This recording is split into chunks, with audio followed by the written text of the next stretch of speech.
Hello, everybody, and welcome to the Embracing Only podcast. On today's episode, I'm so excited to welcome and thrilled to introduce our guest, Janine Vanessa Heinrich, a passionate advocate for diversity, equity, and inclusion in the realm of entrepreneurship. Janine's journey is a testament to her commitment to creating a more equitable entrepreneurial landscape. Janine's story begins with her really unique background. She's of German-Ghanian heritage and immigrated to the United States at the tender age of 3. Her diverse cultural experiences have shaped her perspectives. And in 2015, at 18, shortly after graduating from high school, Janine moved to Germany, embracing and embarking on a new chapter. Her academic achievements are remarkable. Janine graduated with a Bachelor of Arts in International Marketing Management, followed by a Master's of Science in Entrepreneurship, all out of WHU, which is a mutual alma mater that we share. These qualifications have laid a solid foundation for her to drive impactful changes in the entrepreneurial world. Janine's personal journey is equally impressive. She's been instrumental in collaborating with ADAN, Afro German Academics Network, where she plays a pivotal part in developing Elevate and leading the creation and operations of the ADAN Elevate Accelerator. Her dedication to elevating underrepresented founders is evident in her work with Founderland and the Founderland Compass program. But that's not all. Janine is also the founder and host of On the Up and Up, a groundbreaking podcast that ignites crucial conversations within the startup ecosystem. Her podcast focuses on amplifying the voices and stories of underrepresented and underestimated, inspiring a new generation of visionaries to leap into entrepreneurship. And currently, Janine is making waves as a venture architect at Venture Lab Nitera Group, where she continues to influence and reshape the entrepreneurial landscape. Welcome to the Embracing Only podcast, Janine. Thank you for having me. Yeah, it was really interesting to listen to an intro and be on the other side of the table. It's a very surreal experience. So thank you for having me. Absolutely, absolutely. Because yes, Janine, you're a prolific keynote speaker, a guest on so many panel discussions, and on podcasts. So I can imagine that whenever you hear your own bio recited, when you're usually the one giving the bio, it's Sure. always fascinating and be like, yes, I am pretty inspiring and I'm pretty Yeah, it's awesome. like So I hope you I was felt like, oh that. yeah, that was me. Exactly. It's like, oh yeah, that was me. Okay, cool. Yeah. Exactly. So, Janine, as I mentioned to the listeners, Janine and I share an alma mater with WHU, which is a university based out of Germany. And Janine just recently completed her thesis last year that won a significant prize on inclusion for this entire region. And I'll let you talk a little bit about that. But in your thesis, you explored how intersectionality influences the experiences and resources of female minority founders. How do you think intersectionality affects, especially their access to funding and support? Of course. Well, intersectionality, it's a loaded topic. It's a big topic, and I think a lot of people in the diversity, equity, and inclusion space overlook it because it is such a complex topic, right? I mean, essentially, we're taking intersectionality takes it away from I am a woman who has certain challenges to becoming I'm a black woman with challenges that differentiate from a white woman with challenges.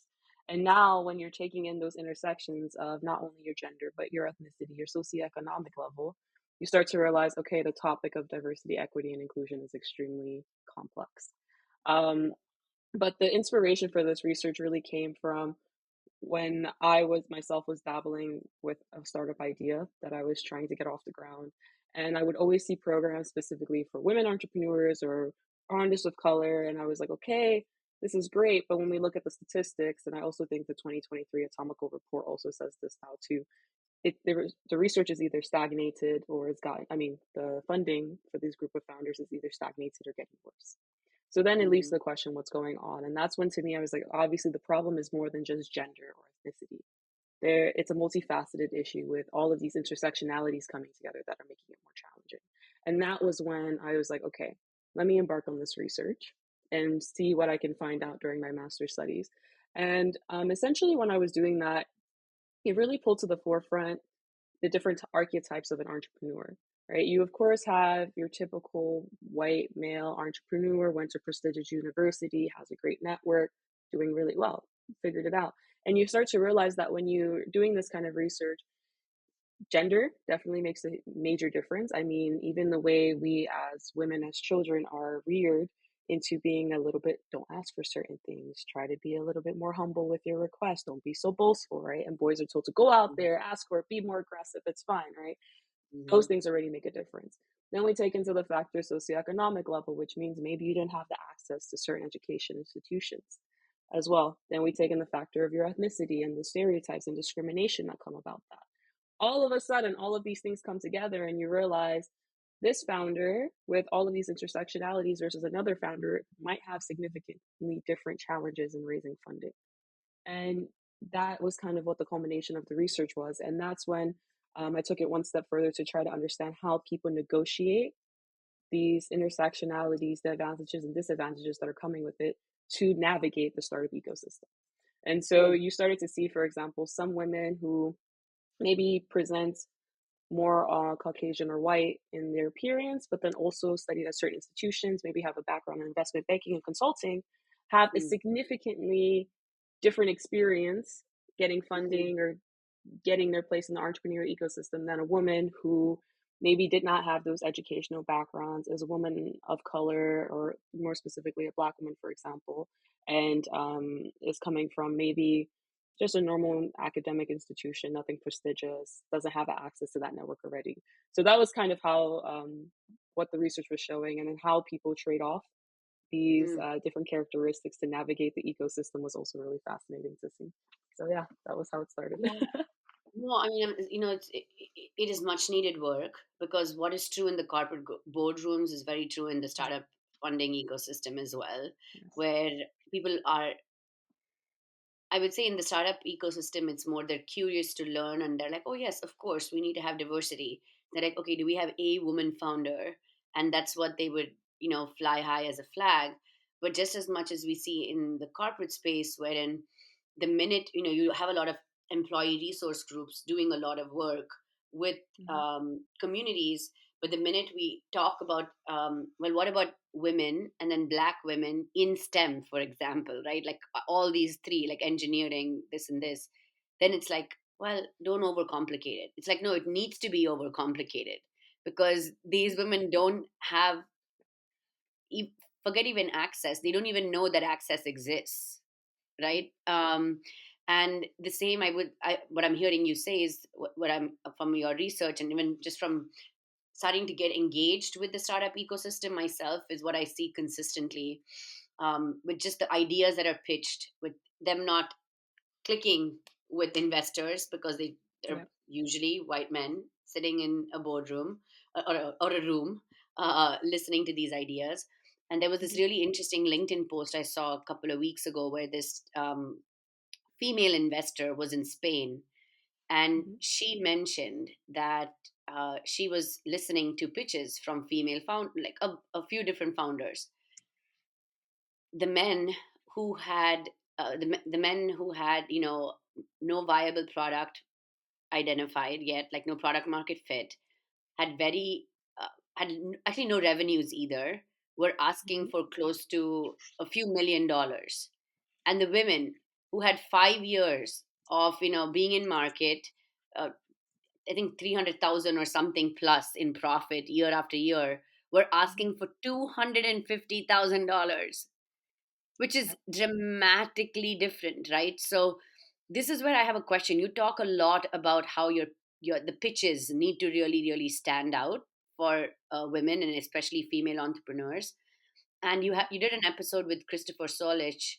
He mentioned delving into crafting a captivating pitch. And what Hmm. advice would you give female entrepreneurs of color to make their pitches stand out, especially considering the biases the minute they walk into that investment community and are ready to talk about what they have to Of share with course. the world? I it's good that you refer back to that episode, because one thing that I think Christoph said that was maybe an eye opener to me was, I was like, how do you pitch to an audience that doesn't understand your problem? And I Mm. remember when I was trying to do that, I had seen it a bit as a disadvantage, and even felt like I had to I had to tell the story. I mean, you should always tell the story behind it. Just in general, emotions always make people want to like buy or feel more Right. for, have a Mhm. better understanding. But he also had said something along the lines of, the beautiful thing about having an audience that doesn't necessarily understand your product is that you're the expert and they can't tell you, oh no, that's not true, right? So Mm, that's a nice thing about it. At the same time, as women, I think a major part of it is coming in with this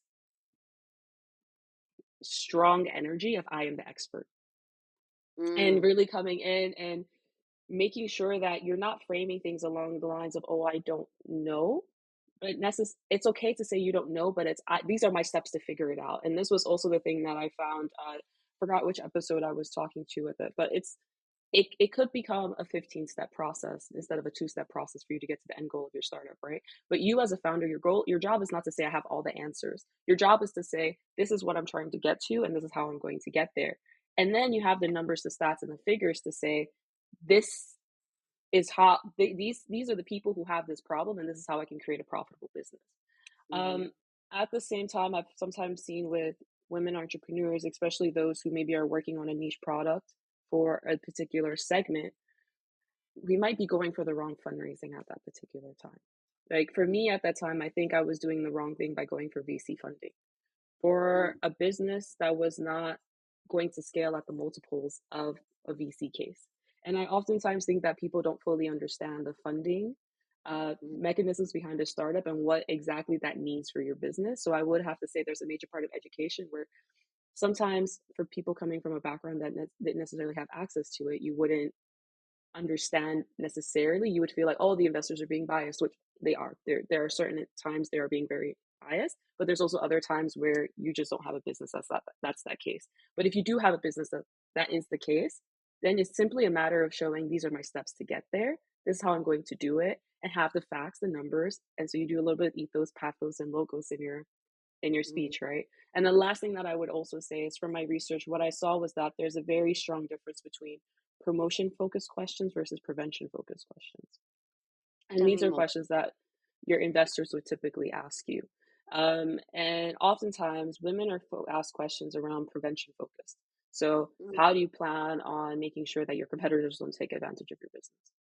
And then mm, you go into a way of answering your question where it's a bit more defensive, or, well, if this happens, then I would try to do XYZ, right? But it mm, doesn't put you in a position of strength or power. You're basically talking about it from a position of your business getting circumvented by a competitor. Versus typically men would be asked questions where they're more promotion focused questions. What is your plan to take the market in the next 5 years?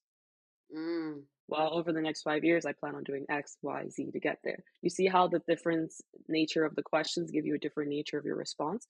So as a woman, it's also now learning certain tricks to how you're going to answer a question. When you're hit with a prevention focused question, try to answer with a promotion focused answer instead. Mm. And so it is these little tips and tricks because the biases are there and you're going to be hit with these questions. So now it's a matter of also training yourself, which I know is not necessarily what you want to hear, that you should be learning certain tricks to avoid bias, but at the same time, the bias is there right now. So there are Yeah. ways to try to mitigate it as much as possible. And I would also say that in addition to the confidence and having the numbers and the facts and the emotions behind it.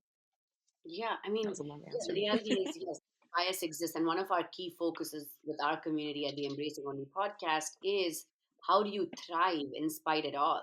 Because I mean, you can't, otherwise you're just surviving, when you're just like, Yeah. I'm not going to engage here, or this is crazy. Like, you got to thrive in spite all of this. And I love like your kind of prompt around, if you are given a prevention focused question, moving it to a promotion focused answer Mhm. puts you into that position of power. And that's also true in, like, outside of the startup ecosystem, like at work, you're presenting a strat plan, Yeah. you're presenting a project plan.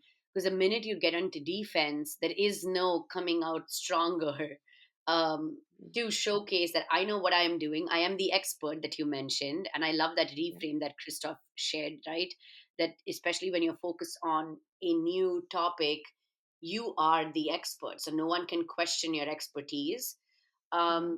But let's unpack that a little bit, because sure, no one can question your expertise. But I hear a lot of the following, which is I was sitting at a digital demo day in Dusseldorf, And I heard a lot of there were a couple of female founders talking about menopause, and this there was an app that one of them had created to get safe home to get home Mhm, safely, right? I'm forgetting the name. It was like a ride app, but safety mhm, numbers based out of Berlin, actually.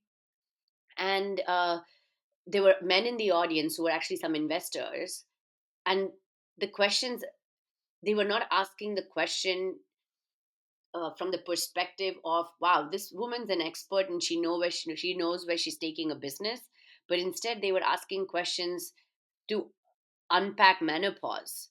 So do you see like a lot of women that are like, if women of color in these situations wherein they're spending their time explaining the concept of why this thing is even important, and versus the audience recognizing that, hey, they are the expert, so let's move forward mhm. from this space to look at it as a business opportunity, and they're not Yeah, here to teach you about menopause you know yeah, yeah.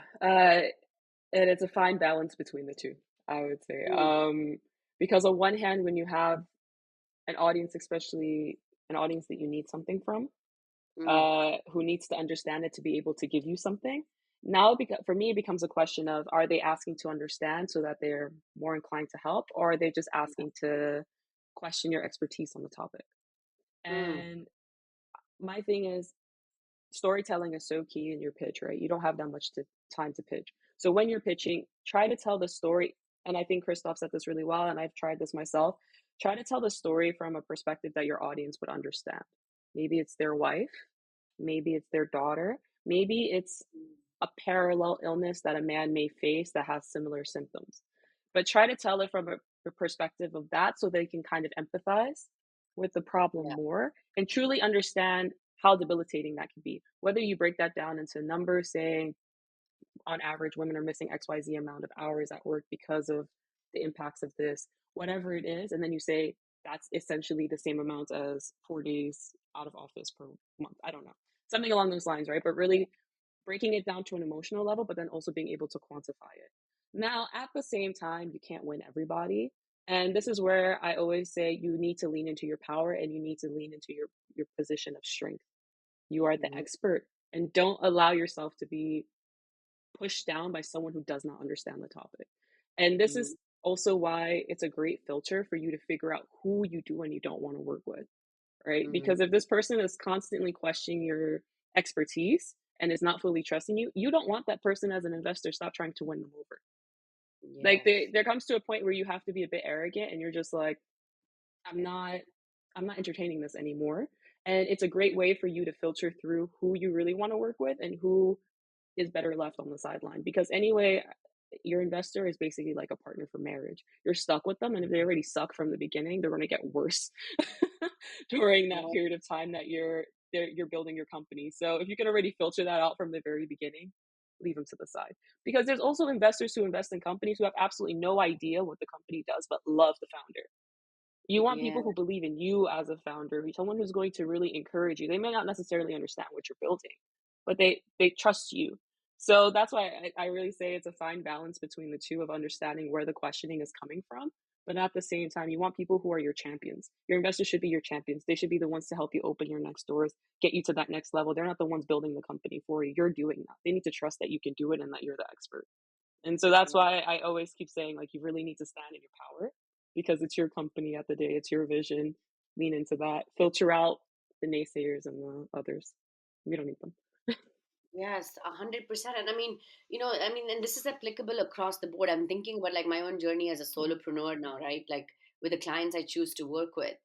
It's like, Yeah. and then or my time in corporate as well. It's the mentors we choose to tap, to be like, hey, will you champion for me? Sometimes we're trying to win over people that are not Mhm. worth our time and effort winning over because they don't see your brilliance.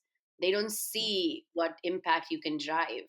And here we're investing energy upon energy in trying to convince somebody that Mhm. is never going to get it. So move on and find the right, your right community that will like really help move you forward.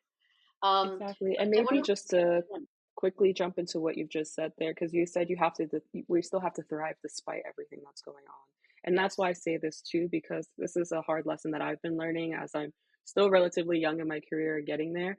If you put your energy into all of this, you can't thrive despite. You're exhausted all the time. And I felt that for myself where my fire is burning, I'm tired, I'm feeling unmotivated. I was really miserable. And then I really started to realize I need to put this into perspective, and it's kind of like choosing my battles now. This Yes. person may not be worth it, and I don't have the energy to give to this person, and I will not give them the energy. That's just that. I need it for this, and I need to be, because my goals and everything that's lined up, I need to continue. And I if I there's certain things I need to reach, I need to get there. I need to have the energy for that. So I'm trying to thrive in spite, and I don't want to burn out in the process. So Yes. I try to differentiate. And I love that about the Gen Z, right? Because you're Gen Yeah, Z. That's right, right? yeah, Because yeah. that's Borderline. before. No, no, you're Gen Z. Not like you're very much Gen Z. Like, but oh no, you're Gen Z, Gen Alpha. Is that what you mean? I'm like partially I'm 97, so I think I'm partially millennial, partially Gen Z. I'm No, no, that no. year You're that a no Gen one knows. You're Gen Z girl. Anything after 90s is Gen Z. But I don't know. yeah, yeah, yeah. But see, this is what I love about that generation, right? Is that so much earlier in your career, you're just like, I have nothing to prove to anybody by burning myself out because I'm very much millennial and very much geriatric millennial, as I call myself. And for millennials, what's fascinating is that, we were in an environment because we came from like our parents' environment where it was like, I don't think they even asked these questions. We started asking ourselves these questions, but we were out on a mission, or we are out on a mission to constantly prove that we can do this, we can do that. And there's this crazy survival bias that steeps in, right? Because we're like, oh, I made it through this hell. I'll keep going through this because I'm going to prove to people. You're proving nothing to nobody when you are burning yourself out. So you really need to like take a step back to be like, if I am not truly, what does thriving look like for me? First of all, like define what that is. Then if I'm not truly thriving in this environment that I've chosen to step into or create for myself or whatever, what needs to change to make it happen? Because nobody is winning a medal or a prize or anything or getting even like claps of the hand because you chose to stay in a toxic workplace, you chose to work with a toxic boss, you chose to go after the same VCs that are not interested in listening to you.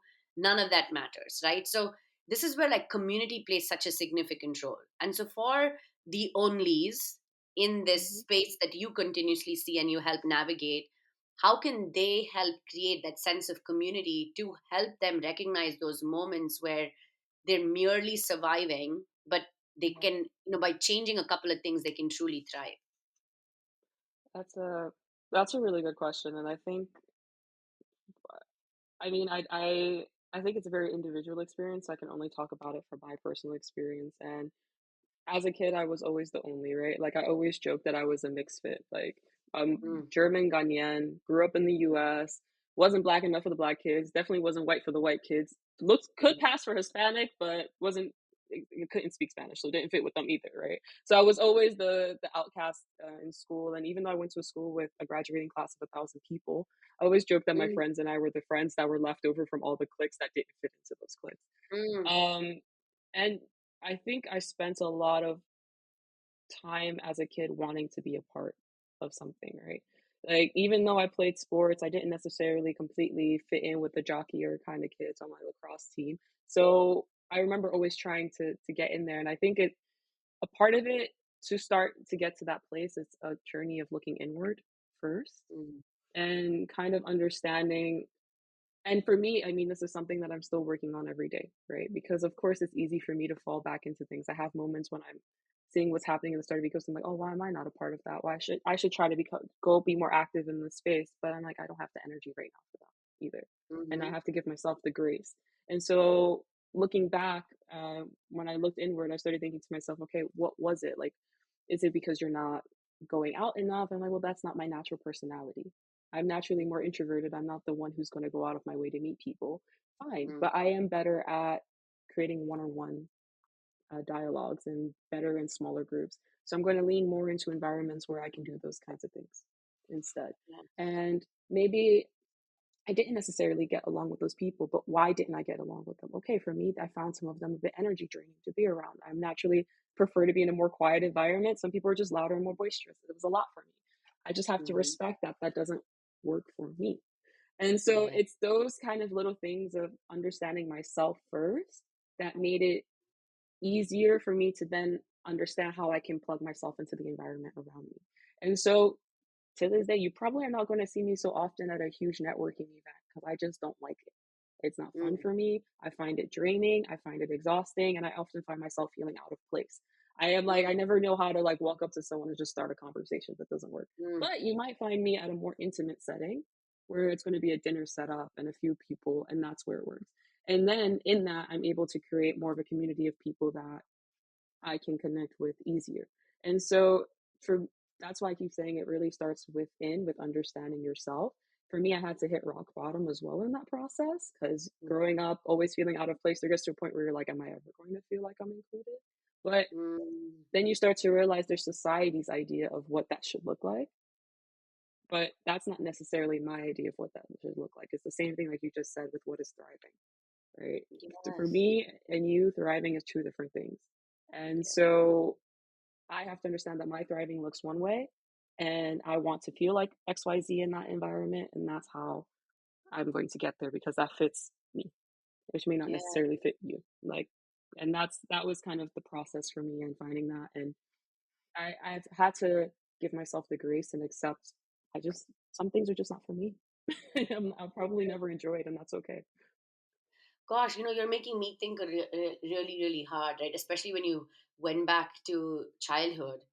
Gosh, like now you're like really making me like I'm literally making a mental note that I'm Yeah, gonna have to sit and do some like writing, just to think through that part because it's yeah, so true. A lot of our and I'm of course not a psychologist. I am not a historian. I'm not any of whatever those mhm, things are that you need to like get into. But what's fascinating is that a lot of how we choose to show up in the world as adults, of course, is formed in our formative years, right? As little yeah, kids, and we kind of move through it. We show up and become adults, and we suddenly need to start adulting, and we're like, "What the yeah, heck is this?" But we lose sight of like, okay, what is it rooted in, right? What are our yep, insecurities rooted in? What are our own biases about ourselves rooted in? Our limiting yeah, beliefs of ourselves rooted in? And that inward journey is such an important prompt for everyone, like to really take that time to go inwards to be like, well, why do I not enjoy these spaces? Because a lot of times we blame the spaces, yeah, but the reality is that we're choosing to put ourselves in these places. And for sure, if you're working in a large corporate environment, uh, we think that success in our lives is continuing to work in those large corporate environments, but we lose sight of the fact that we always have a choice, yes, because you are brilliant, you are capable, someone else will hire you. And I understand the economic environment is horrendous. I understand people on visas, it is even like, at that intersection of being an immigrant on a visa, it's even harder. I've been there, done that. But are there opportunities in different spaces wherein you can truly thrive, yeah, can be, my gosh, can be empowering in so many ways, and really it can give you freedom to like breathe, right? Because exactly, you're not, again, and I cannot even imagine what it's like as you are navigating entrepreneurship, because it's a lot of times what you see is you're in these large events, like you've got to be in these large events, you've got to like, wheel and deal, shake hands and kiss babies, right? Like as you're talking to all these investors, and it can feel like, oh my gosh, I'm going to be on, have a back foot every single time if I yeah, don't engage. And so I want to talk about something you mentioned on an episode you did with Jonas Ngonia. mhm, I hope I say that okay, right, yeah, on your podcast, where you spoke about this mindset of overcoming those systemic barriers that you had identified in the Rise and Thrive report with this just do it mindset. And you said, especially for women of color. So maybe mhm, unpack that for me, because while, yes, we can do it, how do we do it in a way in which it protects us and our uh, ability to thrive? yeah. Just to quickly go back a little bit to what you said Yeah. as well, because when we were talking about the childhood thing, it brought to mind because it made me remember a little bit of why I act the way I'm acting now. And maybe Mm. it's me being a bit rebellious to the environment that was around me when I was younger. I am naturally I wouldn't say a quiet person because I can definitely be loud when I need to be loud, but I wait until I need to do it. Like, it Mm, really I have to finally feel like this is the moment that I need to do it. Otherwise, I prefer to sit and observe. mm, And I remember as a kid, I was shy though, and I even phone calls, my mom would call me and I'd be like, "Yeah, hello." My mom would be like, "You need to be louder. You're not loud. I can't hear you. What are you saying?" And then my mm. mom eventually was like, "You know what? I'm gonna put her into like a pageant training thing so that she learns to talk in front Oh, of people." dang. And I sat there, my mom put me through modeling, pageants. I had to stand in front of large audiences, learn to speak, and all of those things. I am grateful for it, well, because it did force me out of my comfort zone and it did teach me certain skills. And I do think you do have to lean out of your comfort zone as well. So, what I'm not saying is to stay comfortable in your environment and try to create a world around just you for comfort. It's not Yeah. necessarily that. But there are other things about myself where I remember as a kid, teachers told me you're too quiet to be a leader. And Mm, because I wanted to apply to be like in this leadership position at school, and I didn't get it. And the criticism was you're too quiet. mm. And to me, that was one of the worst things a teacher could have possibly said to me because it made it seem like that was a terrible, like I could Like never a be in a blank leadership slate that you position. can't. But yeah, but the thing is, I see it in two different ways, right? My mom put me in an environment so that I could learn certain skills to thrive in it, but it did not stop me from being more of this reserved type of person. And Mm, when it comes to leadership positions now, I've never tried to be the loudest in the room. I don't feel a need to be the louder one in the room. I prefer to mm, listen to what everyone's saying and then when necessarily speak up when I have something of value to contribute. But talking for the sake of talking or being loud, unnecessary.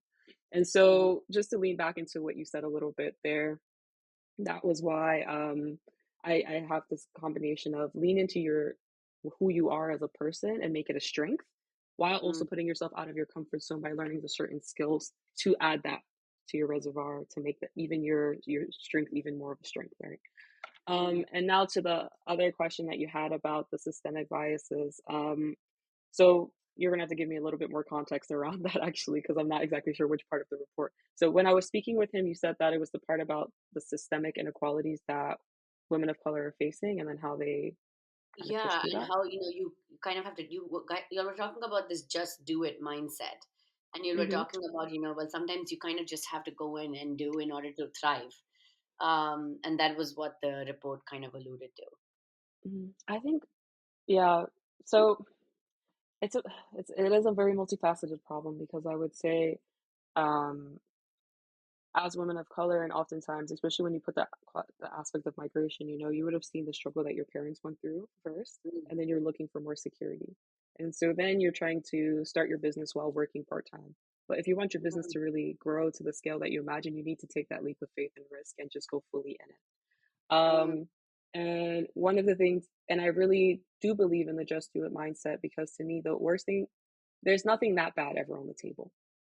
Like There's the nothing worst thing what's that happened, it's nothing that there's bad will ever be on the table. ah Like, yes. for me, the only thing that could ever potentially be really bad for you is death. Outside of Mm, that, everything else you can figure out. And mm, oftentimes, for these women who want to be entrepreneurs or working on it, you have already a plethora of skill sets that if this thing did not work out, you can go do something else. The world is yes. your oyster. It's just a matter of capitalizing it. And like you said, you always have a choice and you always have an option. And Mm, so oftentimes what we were seeing in the report were actually a lot of women who left their jobs because they felt like they were hitting the glass ceiling or were struggling with the discrimination in the work environment. And they decided to be entrepreneurs. And the reason I say the just do it mindset is with every single woman I have done the research with who decided to take the leap of faith to be an entrepreneur, where it did not work out at the end of the day, they still ended up in a position afterwards in the corporate world that was significantly higher than where they were before. A mm, position that maybe would have taken them 15 to 20 years to get to, they mm. managed to circumvent that time in a matter of 3 to 5 years because they left the corporate world to go focus on their venture. The skill sets and Exactly. everything that they learned were invaluable. And I have not heard any single founder who did that and said, this was the worst choice I made. It set me back career wise. It never has set them back. And so that's why the just do it mindset is really key because the learnings and the value, it's a calculated risk you're taking. It's not just a Yeah. stupid risk. at the end of the day. It's going to set you up, take you further. And the worst thing that happens is it doesn't work out and you move back. And even for those founders who struggled during that time financially, personally, and everything as a founder, they still thought the journey and the experience was super valuable. So just do it. Yes. You're going to learn. Yes. I think it's the learning, right? Because my husband, I Yeah. think there's a quote as well, but my husband lives by this, and it says, if you don't win, you Yeah. learn. Yeah. And that is true for everything we do. And there's something about the corporate environment where we're indoctrinated into believing, even though you might say and hear a million different things, that if you don't win, Yeah. you're failing. And so people constantly live around being like, it's not about learning, it's about failing, because me not achieving this or us not achieving this goal for the organization means we're not good leaders, we didn't deliver on this, Yeah. etc. And sometimes, especially for those women who step into entrepreneurship after corporate environments, that's one of the Yeah. biggest things to unlearn. Failing is constant learning, because you're absolutely right. Like you build this arsenal of skill sets that you would not ever get in the corporate environment, because it's honestly like an opportunity to, I say like, fail forward consistently through it. And if we are Yeah. lucky, when we are with leaders in corporate environments that help create this entrepreneurial like mindset, Mhm. even in these large corporate environments that give us a chance to do that. But for the most part, that does not exist. Yeah. um and so that would make a lot of sense with regards to, like, well, just do it. But you mentioned something about earlier, right? Like, know that you need a certain kind of environment to thrive, but also know that putting yourself in environments that make you feel discomfort Mhm. helps you learn Yeah. equally. um, Exactly. and that And discomfort sometimes is extremely, it kind of is moving against every like molecule of your body.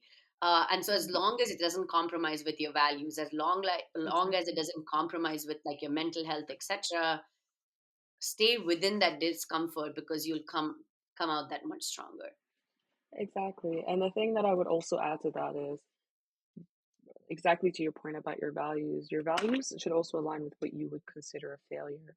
And I had Mm, this moment for myself where, because I had this dream, I was like, I'll be Forbes 30 under 30. I'm going to do this, I'm going to do that.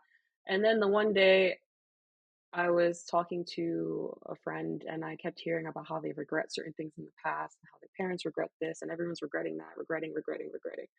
And I was like, oh, what a terrible way to live your life. That you're always thinking back about your past and you're feeling regret about regret. it. And I started to think to myself, okay, Janine, you're 26 now. You get to this point in your life when you're 40, 50. Are you going to regret your life because you did not manage to achieve those things that you expected, these more material status things?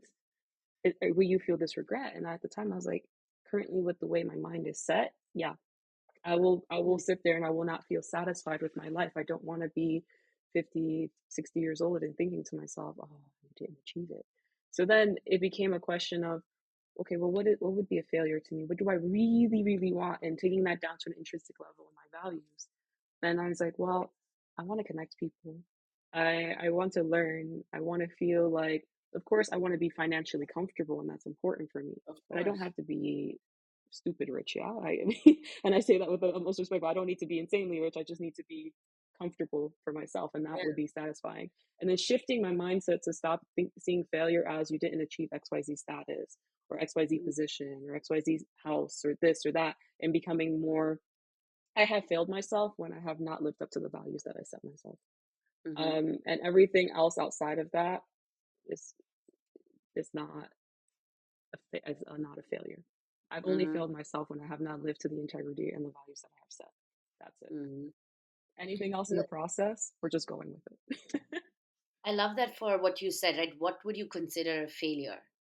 I wish I did that discovery when I was 26, because I think I Mhm. kind of came to that probably when I was in my early 30s, when I had, I call it an incident, but it's not an incident. But I was pregnant with my Mhm. third child. Like, it was not an incident, but you know what I mean? And I Mhm. happened to just like reflect at that point, and I was just like, I had all of these milestones of what success looked like. I was very clear on what success looked like, but Yeah. I never but it's also an interesting thing because now I'm not in my early 30s, of course, but now as I reflect on things, I wonder if you would say failure look like, or I don't know, I don't look at things as failures anymore, which is also a bizarrely like very different perspective, because I would look at Mhm. it more as, okay, what would what I don't know I don't know the language, if it'd be joy, or what would it look like if I were to not achieve this. I guess it would probably that, Mhm. how would that make me feel, and would I Mhm. be comfortable with that feeling? And if it is not, then that's the stuff I'm going to go, then I'm going to give it my Mhm. 800%, because I literally have let go of this whole idea of failing, because I was raised in an environment where I had to be like, 95 plus in all my grades that I got. I had to do this, I had to do Mhm. that. Like everything had to be a had to, otherwise I Mhm. was considered a failure. But I've Yeah. recognized, especially in the last, 2 to 3 years, that none of that is failure. It was all, I mean, none of that was failure. Again, there's moments of learning, right? So again, guessing going into that journey again, I mean, it kind of goes to your inward journey. Like, how do you go into the inward journey and define for yourself, like, if I've set all of these goals, are these goals that I want to achieve because it brings me the value that I seek for my life? Or are these the goals that the community says is what makes you successful? Yeah. And if you can disconnect from that, it can be truly liberating. It can, and it's a constant ongoing journey, right? I mean, like I said, 26 years old. I think a great example that put life into perspective like this for me was my dad's passing, right? I mean, he had Parkinson's disease. He worked, and always said when he retires, he's going to do X, Y, Z. And then he retired and he had Parkinson's and he couldn't do what he wanted to do. And then he was regretting and hating and everything because he focused so much on working and reaching these external goals that were probably more societally driven or driven by a family than what was really for him. And so having that example for myself was kind of what put me there. And I honestly, I hit a pretty good breaking point too myself. I'm pretty open about it. Where I was Yeah. for about 2 years, I always said I struggled with a pretty strong depression. Like I always say, I felt like somebody turned the lights off on me. And honestly, it was only last year May where someone turned the light back on, and the world Mm, literally seemed like a brighter place to me. Um, and so I am very cognizant of what can I do to avoid going back into that place again. And mm, so it really became me constantly working every single day on, is this something that I'm having fun doing? Is this something that mm, I feel fulfilled from doing? Is this a fun thing? And the moment I start to feel like this is not it, and yeah. consistently keep feeling that this doesn't fit for me, that's where I have to say, respect my body and what myself is telling me, and say, okay, what do I need to do to get myself to a place where that's joyful for me? And Yeah. that's pretty much the main way that I'm going through that. That might mean something else for someone else. But for me, the moment something doesn't seem like fun anymore, I'm not doing it. And maybe Yeah. that's a very Gen Z mentality, like you said, right? It could be very much the case. I will not force myself to do something that I don't Yeah, but I mean, it's not even, it's not, so people diss that mentality, but I applaud it like. because you're protecting your peace. Jeez. Like you're protecting every part of, like, that of you that needs protection. Now, the reality is that that can seem to some as being flippant, like, oh, this Mhm, wasn't fun anymore, so they've checked out. But the mhm, reality is that if it's not bringing you the value you seek in your life, why keep doing something for the sake of doing it? Now, there's a difference between discomfort and yes, fun, right? So exactly. things can be freaking uncomfortable for a very long period of time, and it might not feel like a lot of fun, but is it Mhm, getting you towards what you define as, like, hey, this is the success, and this is like not what it would look like? And if it is, you sometimes have to mhm, stay in the thick of the discomfort to get through the other side. And usually this is where community coaches and others come into yes, play to help you through this, because it's not always going to be, fun and rainbows and unicorns, and we all recognize this. mhm, But it's like, what are your coping mechanisms, or thriving, I would never say coping, what are your thriving mhm. mechanisms in those moments to help get you across that bridge of discomfort?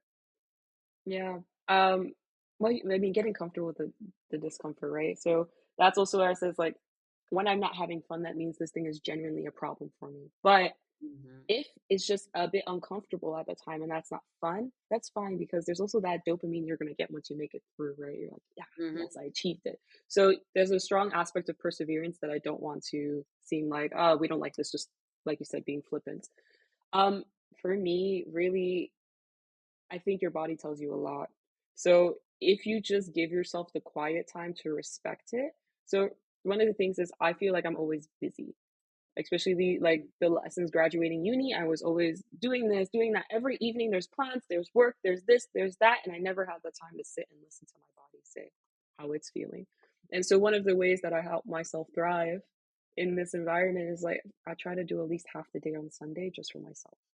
Mm. Then I kind of sit and I feel, how am I feeling this week? Do I need this week to be a bit of a calmer one because the last ones were a bit tough? I Yeah. might need to do that. For example, I said the month of October was insane for me. I had the two podcast recordings, I had major deliverables for work.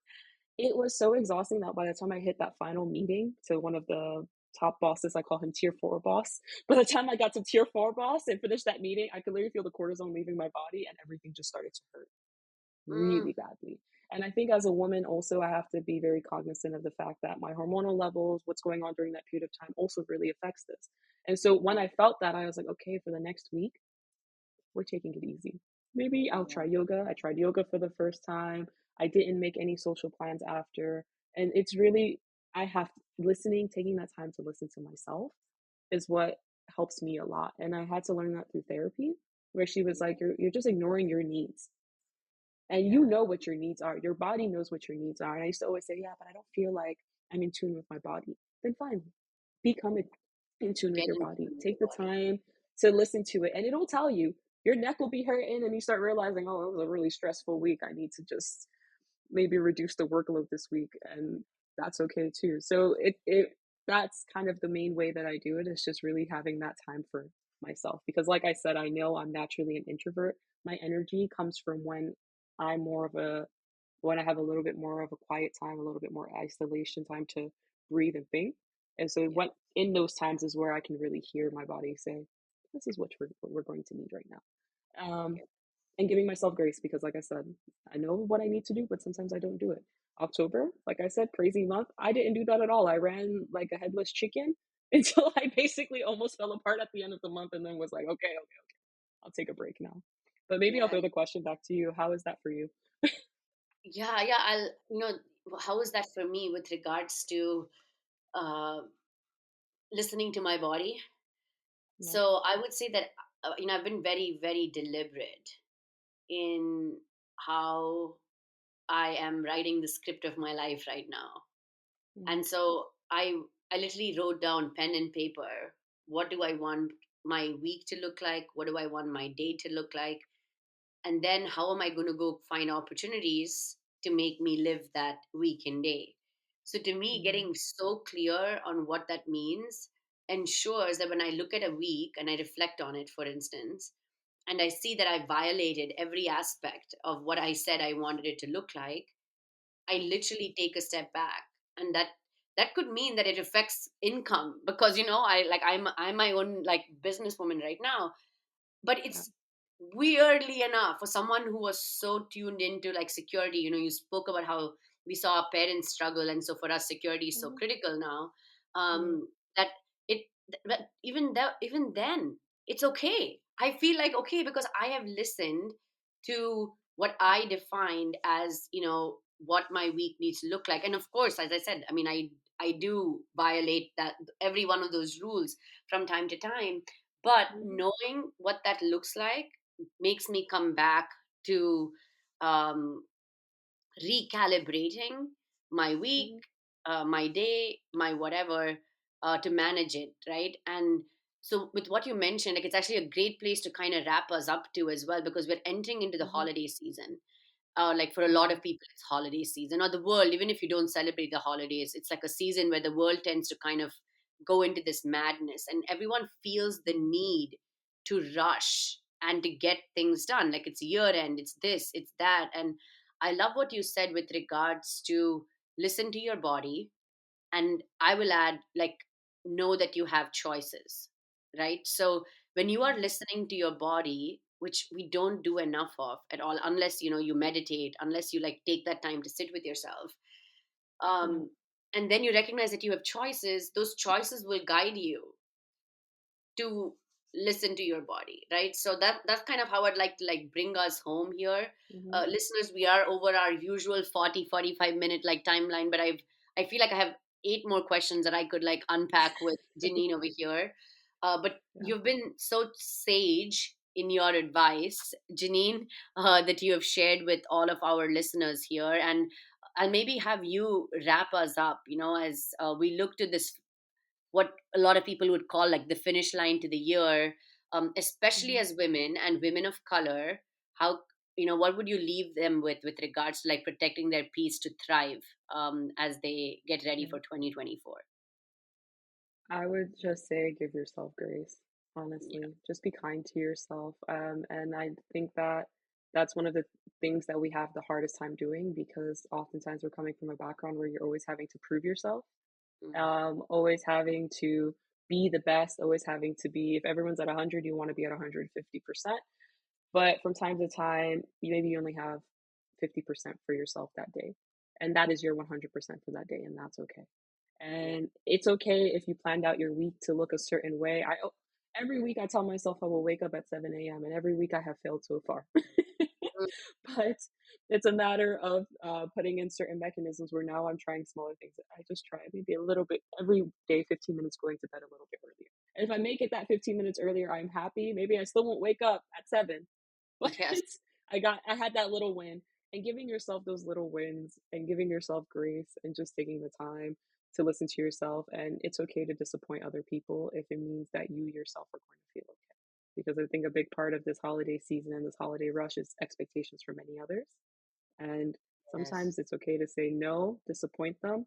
It's fine because it's for your Yes, I peace. love that. And Yes. that's all I would say. Of Thank you so much. Thank you so much. It was such a pleasure having you on here. course. I like, I'll leave you all with, go on your inward journey, listen to your body, know that Mhm. you can make your own choices, especially the choice to say no.